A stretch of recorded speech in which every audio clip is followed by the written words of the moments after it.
शुक्रिया हमारे साथ जुड़ने के लिए। मेरा पहला प्रश्न है कि ये क्या चल रहा है आप लोगों के बीच? नहीं ब्रजेश जी, देखिए जहाँ तक गठबंधन की सीटों का सवाल है, निश्चित तौर पर हमारे शीर्ष नेतृत्व के बीच लगातार बातचीत चल रही है। 2 कमेटियां बनी हुई हैं। हमारी तरफ से मुकुल वासनिक जी, सलमान खुर्शीद को लेकर एक टीम बनी हुई है, उधर से प्रोफेसर राम गोपाल जी की टीम बनी हुई है। निश्चित तौर पर आने वाले समय में आपको एक निश्चित आंकड़ा मिलेगा। निश्चित आंकड़े के साथ इंडिया गठबंधन आपको सीटों के बंटवारे की अविनाश पांडे कौन है फिर? नहीं, हम बात आ जाने दीजिए।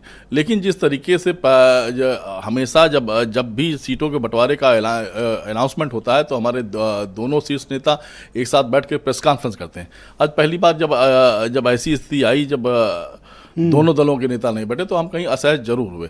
लेकिन एक बात तय है कि हम जिस विचारधारा को लेकर चल रहे हैं और इस पूरे देश में जिस विचारधारा को लेकर चल रहे हैं, एक तरफ संविधान को समाप्त करने वाले लोग खड़े हैं, दूसरी तरफ संविधान को मानने वाले लोग खड़े हैं। क्लैरिटी जानना चाहता हूं, क्या सुनील साजन की पार्टी आपके साथ कोई जुल्म ज्यादती कर रही है, अत्याचार कर रही है? नहीं, देखिए साफ और स्पष्ट है कि आने वाले समय बहुत सौहार्द। कैसे अभी कह रहे थे कि 2 पे बात शुरू हुई थी, हमने तो 11 भी दे दिया और बहुत कहेंगे तो 1-2 और दे देंगे। क्या हालत कर दी इन्होंने आपकी? हमें लगता है साजन जी का ये बयान नहीं था, लेकिन अगर इस तरह की सुना नहीं क्या? नहीं, हमें लगता है साजन जी अभी भी स्पष्ट है कि साजन जी का ये बयान नहीं है कि 2 दे रहे थे, 11 दी। अभी ये उन्होंने कहा कि ब्रजेश जी आप ये कह रहे थे कि 2 सीटों की वो खुद कह के गए थे उस दिन की 2 सीट के अलावा अमेठी रायबरेली के अलावा 5 बता दो। आप कहोगे मैं पुराना उनका बयान निकाल दूंगा, वो अपने बयान से हट नहीं पाएंगे फिर। निश्चित तौर पर चैलेंज करो रखा है सभी चुनौती की बात नहीं है। निश्चित तौर पर हम एक सौहार्दपूर्ण वातावरण में आगे बढ़ रहे हैं, लेकिन कहीं असहज स्थिति आ जाती है। हिडन एजेंडा क्या है जो अविनाश पांडे कह रहे थे? अब हिडन एजेंडा की बात देखिए, कहीं कहीं जब ऐसी स्थिति, जब मीडिया के माध्यम से सीटों का अनाउंसमेंट होता है तो कहीं स्थिति असहज जरूर होती है और इस पर हमारे राष्ट्रीय महासचिव का बयान आता है।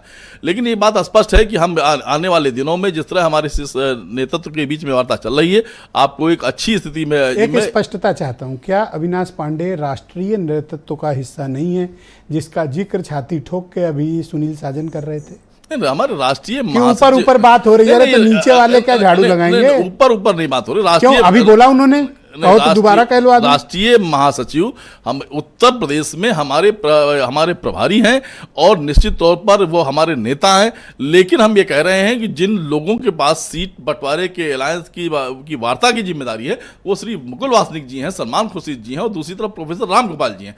बातचीत चल रही है। आपको 2-4 दिन में आपको एक निश्चित आंकड़े के साथ। अपनी ही पार्टी के उत्तर प्रदेश के प्रभारी को डिमीन कर रहे हो? नहीं, कतई नहीं, बिल्कुल। देखिए जब वो आपका तो समझ ही नहीं आता, इतना क्या डिफेंसिव हो इनके सामने भाई? नहीं, निश्चित तौर पर आप ये मानिए कि जिस तरीके से, बस एक बात है कि ये प्रेस कॉन्फ्रेंस हमें मैं आपके लिए उनसे 10 सवाल पूछा, दोनों नेताओं के साथ मिलकर करनी चाहिए। जब इस तरह की बातें निकल कर आती है तो कभी कभी हमें लगता है प्रेशर टैक्टिस भी होती है। ओके, किसकी एक सेकंड किसकी प्रेशर टैक्टिस?